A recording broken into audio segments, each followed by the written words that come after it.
Artículo 5. ¿Hay alguna verdad eterna, fuera de la primera? Parece que sí. Argumentos. 1. Dice Anselmo, en el Monologion, al hablar de la verdad de los enunciables, entiéndase que tanto si la verdad tiene principio o fin, como si no lo tiene, nunca la verdad puede estar limitada por un principio o por un fin. Se supone que no cabe medio entre tener principio o fin y no tenerlo. Luego ninguna verdad está limitada por principio ni por fin y todo lo que es de esa guisa es eterno. Por tanto, toda verdad es eterna. 2. Es eterno todo aquello cuyo ser sigue a la destrucción de su ser, pues tanto si es como si no es, siempre existe. En cada tiempo y en cada cosa, es necesario afirmar que eso que no es. Ahora bien, de la destrucción de la verdad se sigue que la verdad es, pues si la verdad no es verdadero que la verdad no es. Y nada puede ser verdad, si no es por la verdad. Luego la verdad es eterna. 3. Si la verdad de los enunciables no es eterna, habrá que determinar cuándo no existía la verdad de los enunciables. Entonces era verdadero este enunciable, no existe verdad ninguna de los enunciables. Pero existía la verdad de los enunciables, lo cual contradice lo presupuesto. Luego no puede decirse que no es eterna la verdad de los enunciables. 4. El filósofo prueba, en física, que es eterna la materia, aunque esto es falso, porque permanece después de su corrupción y es antes de la generación. Si se corrompe, en algo se corrompe, si se genera, de algo se genera. Aquello de lo que algo se genera y aquello en lo que algo se corrompe, es la materia. De modo parejo, si se afirma que la verdad se corrompe o se genera, síguese que es antes de su generación y después de su corrupción. Si se genera, se cambia del no ser al ser, si se corrompe, se cambia del ser al no ser. Cuando la verdad no existe, es verdadero que no existe la verdad, pero esto es imposible, a no ser que la verdad exista. Luego la verdad es eterna. 5. Es eterno todo lo que no puede pensarse que no sea, pues todo lo que puede no ser, puede pensarse que no es. Pero no puede pensarse que no sea la verdad de los enunciables, porque nada puede pensar el entendimiento, si no piensa que es verdadero. Luego la verdad de los enunciables es eterna. 6. Lo que es futuro, siempre fue futuro, y lo que es pasado, siempre será pasado. Es verdadera la proposición de lo futuro, porque algo es futuro, y es verdadera la proposición de lo pretérito, porque algo es pretérito. Luego la verdad de la proposición de lo futuro siempre fue y siempre será la verdad de la proposición de lo pretérito. En consecuencia, no solo es eterna la verdad primera, también lo son otras muchas. 7. En el libro de Libero Arbitrio, dice Agustín que nada es más eterno que la razón del círculo y que 2 más 3 son 5. Pero la verdad de estas cosas es una verdad creada. Luego, además de la verdad primera, ¿hay alguna otra verdad eterna? 8. No se requiere para la verdad del enunciado que algo se enuncie en acto, basta que se dé aquello de lo que puede formarse el enunciado. Ahora bien, antes que el mundo existiese, existió algo de lo que pudo enunciarse, sin contar a Dios. Luego antes, 120, que el mundo se hiciese, existió la verdad de los enunciables.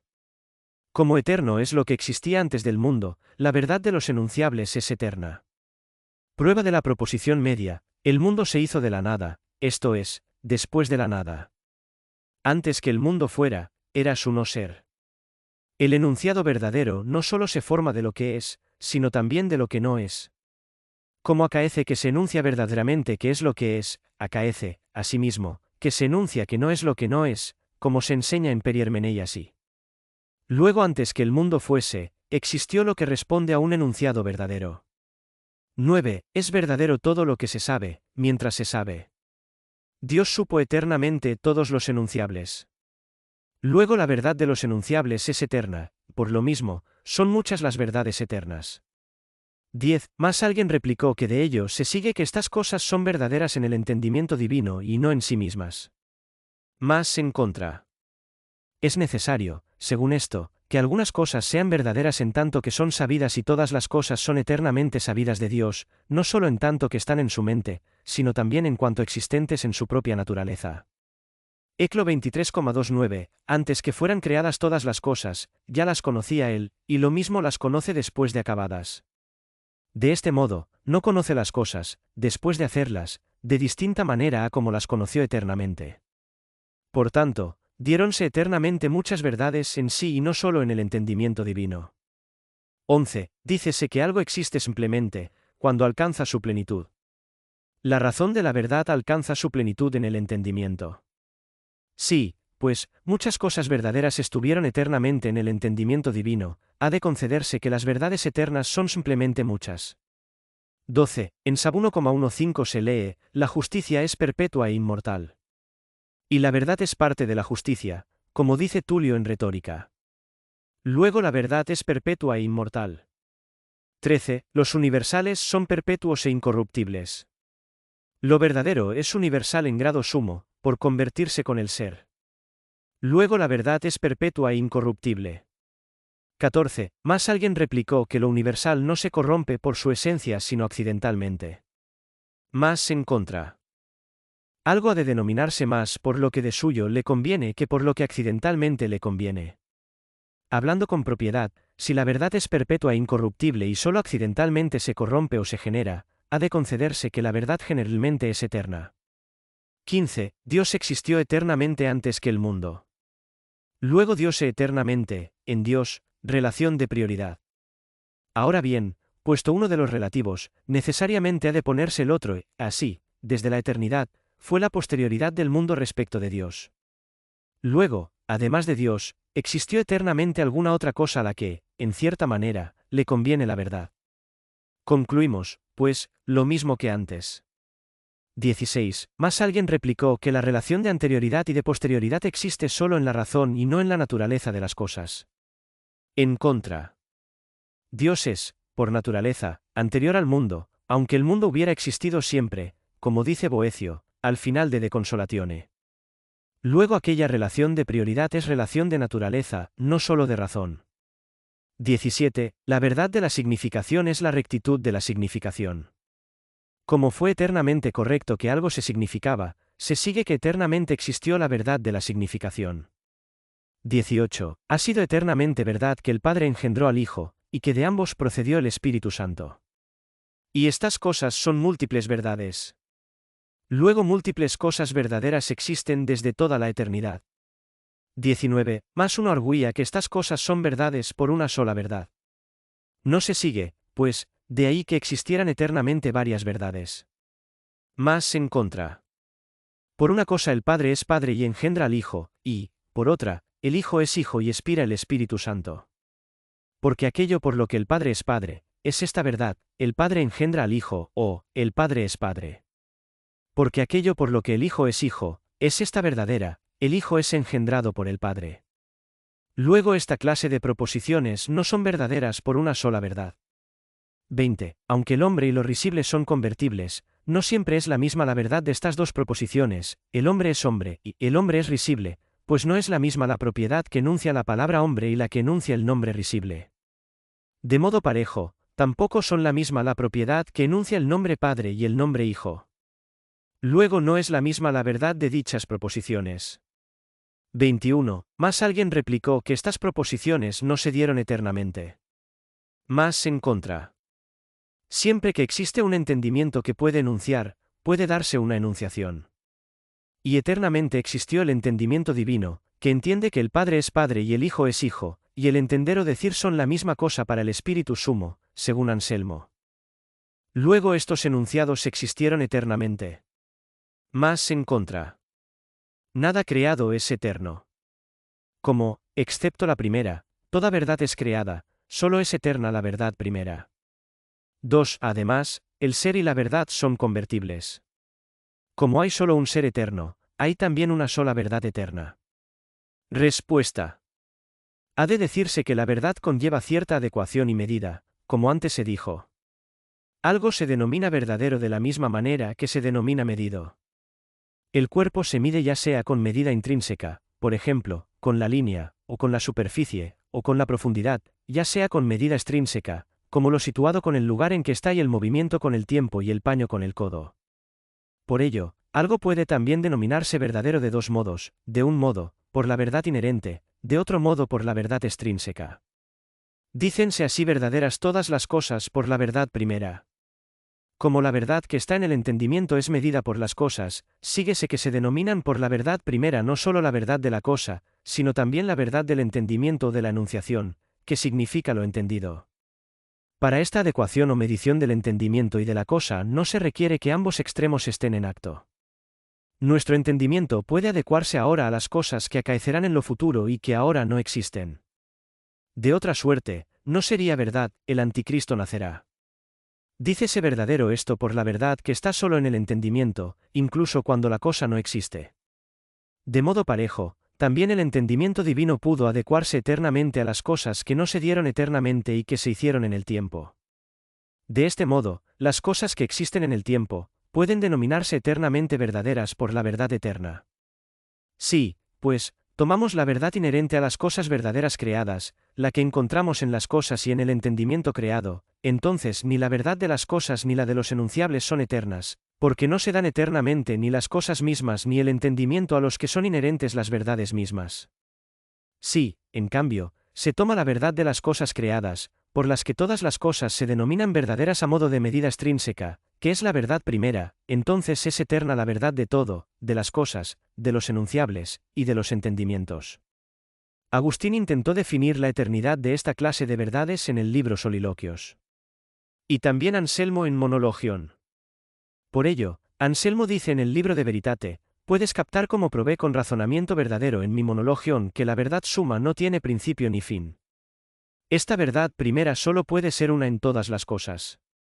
En nuestro entendimiento, la verdad solo se diversifica de dos modos. De un primer modo, por la diversidad de las cosas conocidas, de las que tiene conocimientos diversos y por las que en el alma hay verdades diversas. De un segundo modo, por el modo diverso de entender. Y, así, una sola cosa es el correr de Sócrates, pero el alma, que componiendo y dividiendo entiende simultáneamente el tiempo, como se dice tres de anima, entiende de modos diversos el correr de Sócrates, a saber, como presente, como pasado, y como futuro, y en conformidad con ello, produce conceptos diversos en los que se dan diversas verdades. Ninguno de los anteriores modos puede darse en el entendimiento divino, el cual no tiene conocimientos diversos de cosas diversas, sino que con un solo conocimiento conoce todas las cosas. En efecto, en una sola cosa, que es su esencia, conoce todas las cosas, no diversifica su conocimiento por los singulares, escribe Dionisio en el libro de Divinis Nominibus. De modo parejo, tampoco su conocimiento se diversifica por ningún tiempo, pues está medido por la eternidad, que abstrae del tiempo y contiene todo el tiempo. Queda, pues, firme que no existen eternamente muchas verdades. Respuesta a los argumentos. 1. A lo primero ha de decirse que, al explicarse en el libro de Veritate, Anselmo dijo que la verdad de las enunciaciones no está encerrada entre un principio y un fin, no porque la proposición se diera sin principio, sino porque no podría entenderse una proposición a la que faltara la verdad, es decir, se refería a una proposición verdadera sobre algo futuro. Es, con ello, manifiesto que no fue intención suya defender que la verdad inherente a la cosa creada o a la proposición se den sin principio ni fin, sino proponer la verdad primera, por la que, como medida extrínseca, se dice verdadera toda enunciación. 2. A lo segundo ha de decirse que encontramos dos cosas fuera del alma, la cosa misma y las negaciones y privaciones de la cosa. Las dos no se relacionan de la misma manera con el entendimiento. Por su misma naturaleza, la cosa se adecua al entendimiento divino como los productos artísticos al arte. Y en virtud de su misma especie, es apta para conformar nuestra inteligencia, en el sentido que su semejanza produce en nuestra alma el conocimiento. Pero el no ser, considerado fuera del alma, no tiene nada con que adecuarse al entendimiento divino, ni de él se forma conocimiento en nuestro intelecto. Así, pues, si se equipara cualquier otro entendimiento, no es en virtud de su no ser, sino del mismo entendimiento que concibe en sí la razón del no ser. La cosa que positivamente es algo fuera del alma, tiene en sí algo por lo que puede llamarse verdadera, que no es el no ser de la cosa, sino lo que de verdad se le atribuye por parte del entendimiento. Cuando, por tanto, se dice, es verdadero que la verdad no existe, al referirse aquí a la verdad del no ser, se dice de algo que solo existe en el entendimiento.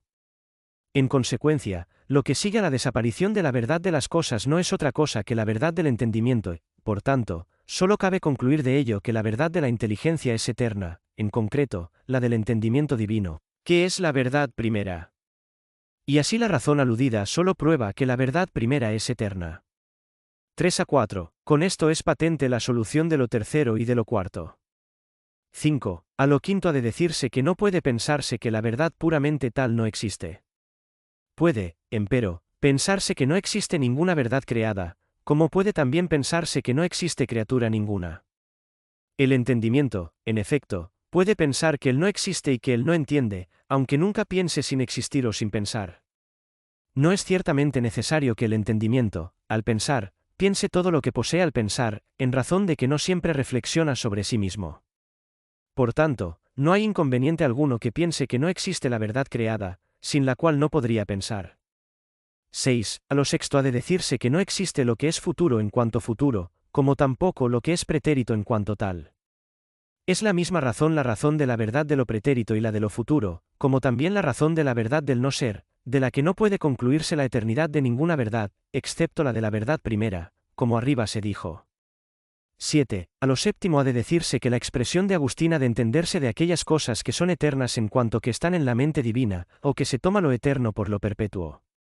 8. A lo octavo ha de decirse que, aunque el enunciado verdadero se forma del ser y del no ser, el ser y el no ser no se relacionan de igual manera con la verdad, como se deduce de lo dicho, donde se contiene la solución de la objeción. 9. A lo noveno ha de decirse que Dios conoció desde toda la eternidad muchos enunciables, pero los conoció con un solo conocimiento. Luego existió una verdad eternamente, por la cual fue verdadero el conocimiento divino de muchas cosas futuras en el tiempo. 10. A lo décimo ha de decirse que es patente por lo dicho que el entendimiento no solo se adecua a las cosas que existen en acto, sino también a las que no lo son, y, de especial manera, el entendimiento divino, para el que nada es pretérito ni futuro. Por tanto, aunque las cosas no hubieran existido eternamente en su propia naturaleza, el entendimiento divino fue adecuado a esas cosas futuras en el tiempo. Desde toda la eternidad, tuvo conocimiento verdadero de las cosas, incluso en su propia naturaleza, aunque las verdades de las cosas no hayan existido eternamente. 11. A lo undécimo ha de decirse que, aunque la razón de la verdad se completa en el entendimiento, la razón de la cosa no llega a su plenitud en el entendimiento. Por ello, aunque se conceda simplemente que la verdad de todas las cosas existió eternamente por estar en el entendimiento divino, no puede concederse simplemente que las cosas fueran eternamente verdaderas, por el solo hecho de estar en el entendimiento divino. 12. A lo duodécimo ha de decirse que aquello se entiende de la justicia divina. Si se entiende de la justicia humana, dícese entonces que es perpetua, como son perpetuas las cosas naturales. Decimos, por ejemplo, que el fuego se mueve siempre hacia arriba por tendencia natural, si no se impide. Tulio dice que la virtud es hábito a modo de naturaleza conforme a la razón, en cuanto que, por lo que a la naturaleza de la virtud se refiere, posee una inclinación indeficiente a su acto, aunque, a veces, éste se impide. Dícese, asimismo, al comienzo del digesto, que la justicia es la voluntad constante y perpetua de dar a cada uno lo suyo. Pero la voluntad de la que ahora hablamos no es parte de la justicia, sino la verdad que obliga en las declaraciones de los juicios públicos. 13. A lo decimotercero ha de responderse que Avicena explica de dos modos cómo se dice que el universal es perpetuo e incorruptible, de un modo, perpetuo e incorruptible en las cosas singulares que nunca comenzaron ni nunca cesarán, según lo que defienden quienes enseñan la eternidad del mundo. En opinión de los filósofos, el fin de la generación es conservar el ser perpetuo en la especie y que no puede salvarse en los individuos. De otro modo, es perpetuo, porque de por sí no se corrompe, a no ser accidentalmente en el individuo. 14. A lo decimocuarto ha de decirse que, de dos modos, una cosa se atribuye esencialmente a otra. De un primer modo, positivamente, como se atribuye al fuego el tirar hacia arriba y en este caso se denomina más por lo esencial que por lo accidental. Decimos, en efecto, que el fuego tira hacia arriba, y que coincide más con los que tiran para arriba que con los que tiran hacia abajo, aunque el fuego tira, a veces, accidentalmente, hacia abajo, como en el caso del hierro incandescente. De un segundo modo, atribúyese, a veces, esencialmente una cosa a otra a modo de remoción, en el sentido de que se desplaza lo que produciría disposiciones contrarias. Si, en cambio, alguna se presenta accidentalmente, pasa a ser enunciada como disposición contraria sin más, como la unidad se atribuye de suyo a la materia primera por la ausencia de formas que diversifican, y no por la presencia de una forma que une. Cuando llegan las formas que distinguen la materia, dícese más acertadamente que son muchas las materias que no una sola materia. Y así, en este negocio, no se dice incorruptible el universal corno si tuviera una forma de incorrupción, sino porque, de suyo, no le convienen las disposiciones materiales, que son causa de corrupción en los individuos. Dícese, por ello, simplemente que el universal que existe en las cosas particulares, se corrompe en este o en aquel particular.